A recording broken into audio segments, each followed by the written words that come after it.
So on day 25 of my 31-day challenge, I just finished the cleansing hour. The cleansing hour was on the Shutter app.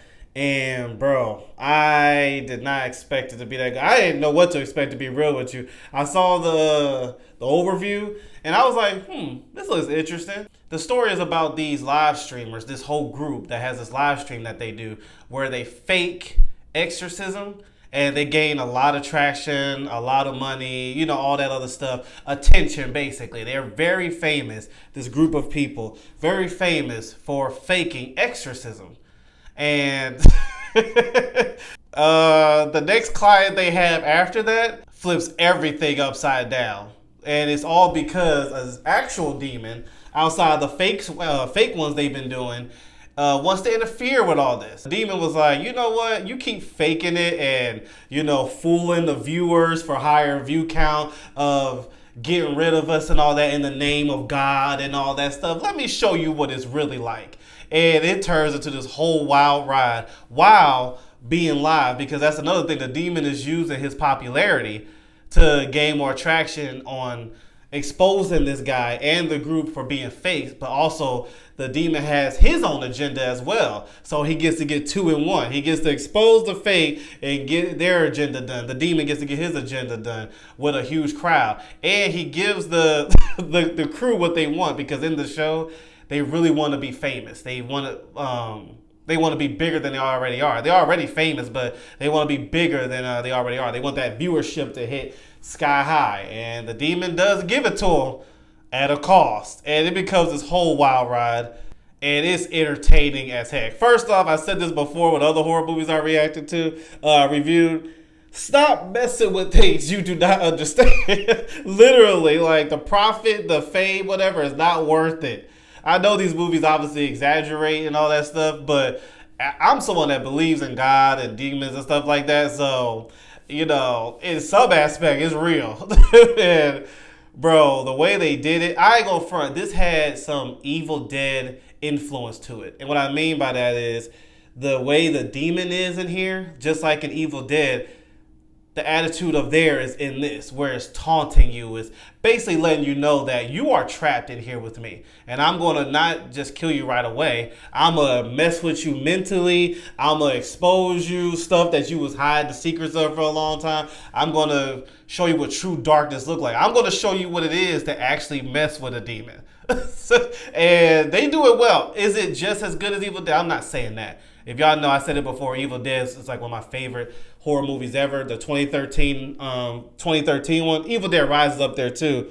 But it has some influence of Evil Dead.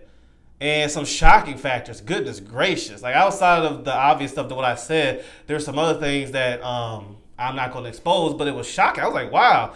And unexpected third act. I take that back. I had a feeling the demon was going to do something to that nature what the third act had. I just didn't know it was going to go that far. So, yeah, a great movie. This is a really good movie. A surprise for me because, like I said, I never heard about it. Well, I only heard about it once and not much outside of that. And, yeah, is it the best, like one of the best 10 out of 10? I wouldn't say that. I could put some horror movies in front of it, so that's why I wouldn't say it's a 10 out of 10. But it's up like 9, 8 out of 10 horror movie. It does everything right. Even the cast of the crew, the one who faked all the exorcism, I think they were hilarious. There's this intro that the crew has to before the live stream starts. Like I said, it's all live. Think of it like Twitch or something like that. It's all live. They have this intro before the live stream start. It is hilarious. It's really lifted up this priest, this exorcist, as this guy figure with this I'm here to serve and to cast out the demon. He said something like that. But bro, it had me laughing. And I ain't gonna front, the cast choice was really good too. One actor, I haven't seen him in a minute, but it was cool to see him again. Hold up. He wasn't the priest, he was the director behind it. Kyle Gallner, so if I said the name wrong, I apologize. But he was the biggest standout acting wise. To me, because he's the director, he's seeing all this going on and having all this emotion because the person that's possessed is his soon-to-be wife. So he's dealing with emotions of seeing his wife deal with that. He's seeing the live stream and everything He's trying not to let it collapse because as all this craziness the demon's doing is happening, his live stream is hitting numbers they never hit before, and the crowd is loving it. So he's trying to keep that afloat while helping his friend, while trying to figure out what the heck is going on, while seeing his wife suffer because they have a script that everybody's supposed to follow. And once they realize that his wife or soon-to-be wife is off the script and things are happening, he's like, what? So he is, to be real, he is overseeing everything. I know the priest is usually the one that is the leader, cast out the demons and all. But the movie really shows you that the person that's overseeing everything and has to deal with more struggle than even the priest himself, the fake priest, is that director. And I think he played that role very good. But this is a big must watch. I don't want to say much on this movie because I don't want to spoil anything. This is really good. 9 out of 10, close to 10 out of 10 to me. I'm surprised I didn't hear much about this movie. As a matter of fact, let me see. Like overall, did people like it? Let me see. Oh, Rotten Tomatoes did 73%, 63% crowd. Wow. This came out in 2019. Interesting. So I haven't heard about this. I mean, like I said, outside of once, and that was, a while ago. Nobody talks about this movie. Nobody around me, I should say. But one thing that is, overall, this movie is just fun. Like a fun horror movie that has a good message as well.